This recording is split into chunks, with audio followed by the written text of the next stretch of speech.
Good morning mga Lods. Ayan, nagkaayaan nga ang mga tropa.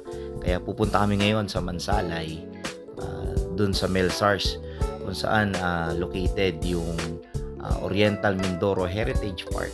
So doon natin makikita yung mga kultura ng ating mga kamangyan. Ayan. Kaya tara, let's go! Oops, ganda naman!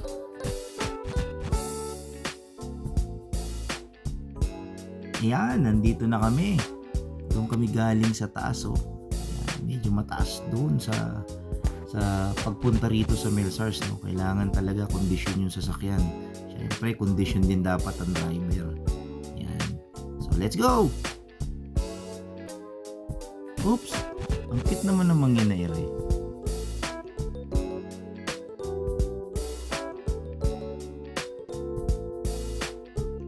Ayan. Pagbungad pa lang, oh. Kaya makikita nyo na yung mga bahay ng mangyan. So ganyan po ang itsura ng mga bahay ng mangyan. So magkakasama po sila. So di ba? Sobrang sila, family oriented. So walang kakalas. Sama-sama tayo diyan. Ayan, yan po ang itsura ng kabahayan ng ating mga kamangyan. So yung bahay na yan, kita nyo po, hindi pa tapos yung iba, ginagawa pa. So, mekos-mekos ng mga insan ko dyan, sama-sama na sila. Ayan, at kung pinasok naman namin yung loob, bumungad sa amin yung mga artworks na napakaganda. Ayan, makikita ninyo. Diba? So, kinuha din yun sa kultura nila.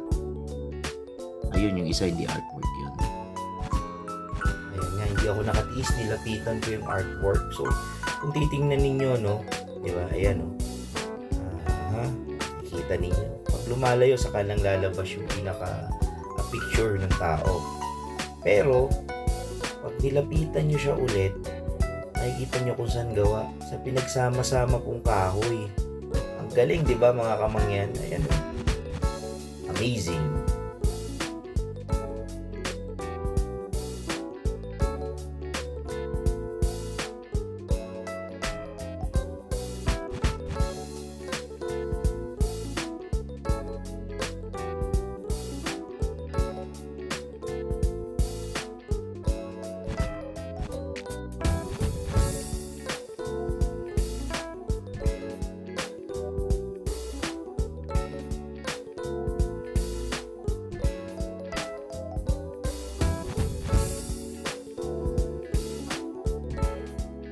Kaya yon, hanggang susunod ulit na gala mga Lods. See you!